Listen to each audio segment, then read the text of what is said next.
And welcome. Baruch atah Adonai Eloheinu melech haolam asher kitshanu b'mitzvotav v'tzivanu la'asok b'divrei Torah.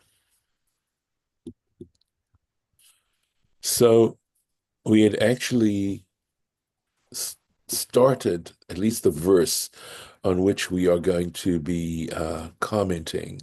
So I want to go back over the verse, and then we have a basis, and then we'll look at the Torah Temimah comment, which we did do the last time, but then get into actually as you know, the notes that Rabbi Baruch Halevi Epstein has on what he quotes, right? So this is, of course, God sees. This is often after a few generations how human beings are just going off the road. They're behaving in ways that are selfish and not very nice, and there's a lot of promiscuity and other kinds of things. And we'll see. It goes into that even more later on. But it says, basically he sees how awful human beings are behaving. So, all right. Vayomer Hashem. So God thought, this is God had in mind now. Lo yadon ruchi v'adam. My spirit will no longer strive in man. And it could be that it's trying to express our consciousness as being something that's a divine spark, right? Le'olam, forever. So in other words, it's not going to go on and on and on. My this piece of existence that I'm giving to human beings. At least that's how I'm understanding this. Beshagam hu basar. Inasmuch as he is also flesh. In other words, he's not just made out of spirit, he's also made out of, flesh and bones and things like that. V'hayu yamav me'av esrim shana, and his days could be they were, right? His days were 120 years. In other words, that he's made out of flesh and blood and he's only lived for 120 years. I don't need to tolerate this anymore. And how insignificant man's life is. So that's a possible understanding. So we'll take a look now here. So we're on this part here. We already dealt with a few of the other interpretations, right? And now we are in specifically the Me'av Esrim Shana, 120 years. So understanding the verse, if we're understanding that the reason why God is saying, my spirit will not abide or contend with human beings if this is going to way they're going to behave. In other words, they're they're not gonna be alive anymore, and they're only 120 years anyway. And so the Gemara in the Yerushalmi, this is a quote from the Jerusalem Talmud, "V'ha karov le'elef shana chai adam harishon." He says, wait a second, human beings weren't living 120 years. They were living, it says, and in fact, the first man lived very close to 1,000 years. So what's this 120 years? V'at amart, and you are saying, "V'hayu yamav me'av esrim shana," and his days are only 120 years. So how do we understand this? Ella, however, this is how we need to understand it. The me'av esrim shana hu chozer tarvad echad rekov. But what we're saying is that after he passes away, then after 120 years, after he has passed away, his body returns to a spoonful of dust, right? And the last time I was listening to the lesson from the last time, and for some reason I pronounced this word right here, as tarud, but it is tarvad, and I'm sort of surprised at myself because I am familiar with this term. So, any questions before we go on? Because we're going to dip into the Torah Temimah now. So, okay. So, kasal kadadcha delashon v'hayu yamav mila avar ka'e. And this is based on the fact that we're interpreting the word v'hayu yamav his days were. In other words, la'avar, into a perfect or past tense.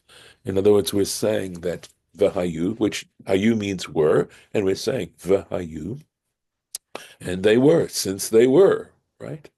So that's the basis on why the Yerushalmi is expressing surprise at the meaning of this verse. If we simply take it at face value, it seems to contradict what we're reading, what we've read there. Vahachi perusho. So let's explain. Okay. In other words, this is how they're understanding it, right? At this point, in order to interpret it. Lo yadon ruchi ba'adam. My spirit will no longer strive within a human being. Beshegam hu basar, in that he is flesh, right? Uveshegam yamav, and also, since this is the quote misinterpretation, right? And also that his days hayu rak ma'av esrim shana, and since he only lives 120 years. In other words, he's made out of, he's physical, flesh and blood and bones or whatever, and he only lives 120 years. Klomar, that is to say, so going on to explaining the basis of the drush, to what degree is he important? To what degree should he even be considered? And on that interpretation, the Gemara argues, Adam harishon chai karov le'el shana. It goes on to say, well, wait a second. Adam lived close to 1,000 years. Over erech kazeh yeter b'nei doro. And not only that, to this extent, right? To this quantity, most of the rest of his generation, everyone was living, right? Well over 120 years. V'imkein echamar. So if this is the case, how is it possible that the Gemara here, or at least, excuse me, that the Torah is saying, Sheyemei bnei hador hayu rak me'av esrim shana? How can you say that the people who lived in that generation were living only to 120? And va'afilu, and not only that, even im nifaresh devehayu alatid, even if we want to understand this word vahayu as as the vav hamahapechet, right? As the conversive vav meaning and will be. And even if we want to understand this as referring to the future, alatid, that it's referring to the future, ka'ai. Gam ken kasher, there's still a problem.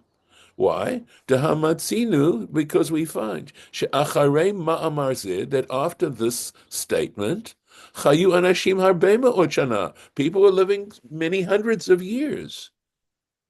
Ulechein mitaretz, and for this reason, he has to explain, right?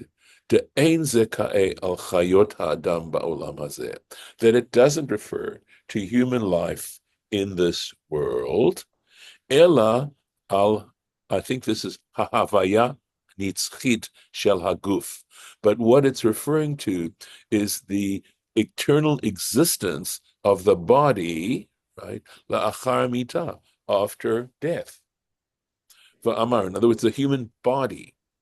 Va'amar, and he says, Ki lo levad shechayoto hanefashit. In other words, what it's saying is not only as a living creature, right, how we are right now, doesn't last forever. In other words, we don't live forever, right, in this life, right? Ella afilu havayat gufo eina mitkayemet. But not only that, even the existence of the physical body itself, right, the lifeless form, doesn't endure. It doesn't endure. Vahainu, and that is to say, ki la'achar kach kuf chaf shana, that is to say, that after 120 years, kol gufo nirkav, the entire physical body decays, v'chozer letarvad echad rekev, and it winds up simply being one spoon of dust. L'chaf echad achar. He's explaining this tarvad echad rekev. He says in Hebrew, gives it much more simply. Hebrew kaf would be a spoon, achat, one spoon of dust.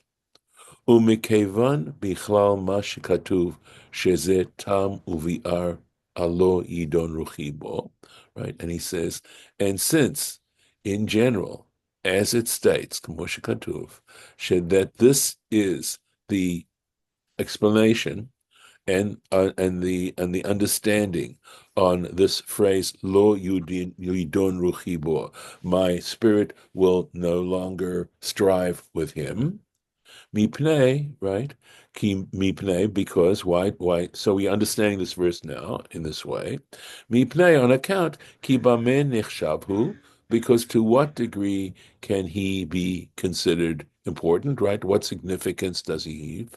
Bein bemiutz mano, so we're going to say whether how brief he lives, hachiyuni, how briefly he lives even alive, bein bechol havayat gufo, and not only in terms of how long we live, but the very existence of our human body, our body. So that's the degree that when God says, my spirit will no longer abide in him, it has to do basically with the very existence that we have, both physically and mentally or spiritually, right? But that is as living creatures, as conscious living creatures. The tafas hashiur, and he takes this amount of tarvad as a spoonful, the umat hashiur, that is to correspond to the amount of afar, of dust, shenivra mimenu, from which he was created. In other words, that initially God took a spoonful of dust and created human beings, right? And he says, "Kemavu'ar lefanenu la'el," as is explained before us. In other words, earlier on, above, the pasuk regarding the verse Vayitzer, where it says God formed man afar mina adama, from the dust of the earth. Right. So that's to now. He also there used a spoonful of dust, and so he returns to a spoonful of dust. Tarvad echad rekav. This is the quote of what we said before. Tarvad echad rekiv, a spoonful of dust, natal hakadosh baruch Hu, the Holy One blessed be He took, uvara bo et Adam harishon, and with it he created the first human being. Veheve lefize, and if we now understanding this now, according to this, yetziat min haolam, his leaving the world, right? Leaving this world, kaviatol olam, just as like, in other words, he leaves the world just as he came into the world, etc. Is it? Did anybody want to say anything at this point? Uh, Yes, go ahead. I was wondering, why did God choose 120? Was there a mathematical situation there? You know something, Harlan? That is really a wonderful question. And honestly, I don't have an answer right now. I cannot think of an answer at this point. What the significance is of 120, other than it happens to be 3 times 40, and we know that 40, it has some significance as a number. I think, I'd love to be able to give you a deeper understanding of it, right? But it's a great question, and hopefully I'll find out at some point and be able to tell you. All right. Isn't the average around 78, somewhere around Yes, there? it happens later on. It happens later on. Oh. Yes, yes. Yeah, It, I think I've go ahead. really missed it.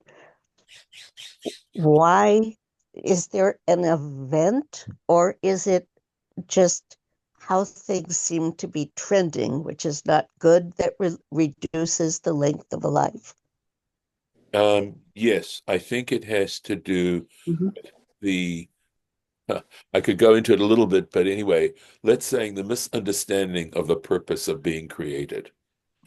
That human beings do not appreciate the act, the divine act that brought them into existence, and they use their lives to pervert into perverted things and selfish things, and so God does not want to abide this kind of, have to strive with human beings, because in a way, if we're understanding, or if I'm understanding this word yidon, at least how I've looked it up, when people behave in antisocial and in perverse kinds of ways, it is, in a way, it's in relationship to God, it's a terrible thing. It destroys the very reason for their existence.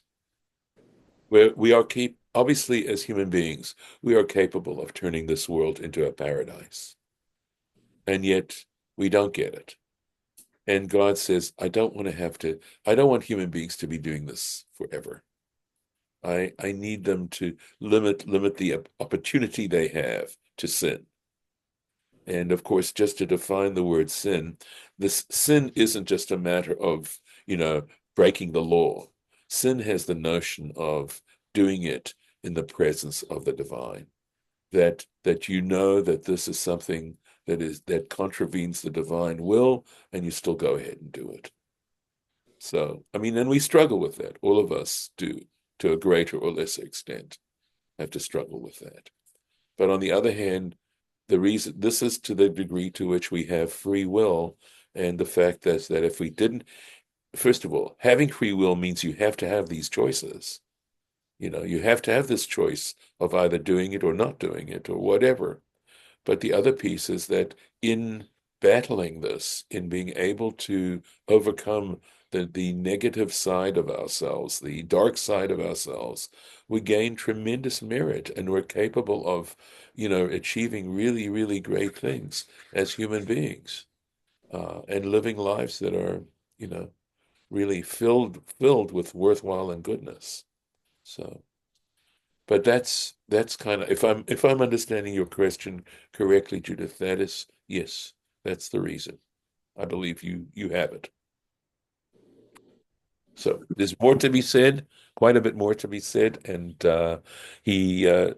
Rabbi Baruch Halevi Epstein really plays around with this quite a bit. So we'll see. Ugh, that's however, right? Bichlal, in general, ani tameh, he says, he's telling us personally, he says, I'm surprised, right? This is al shiur mispar kuf kaf shana.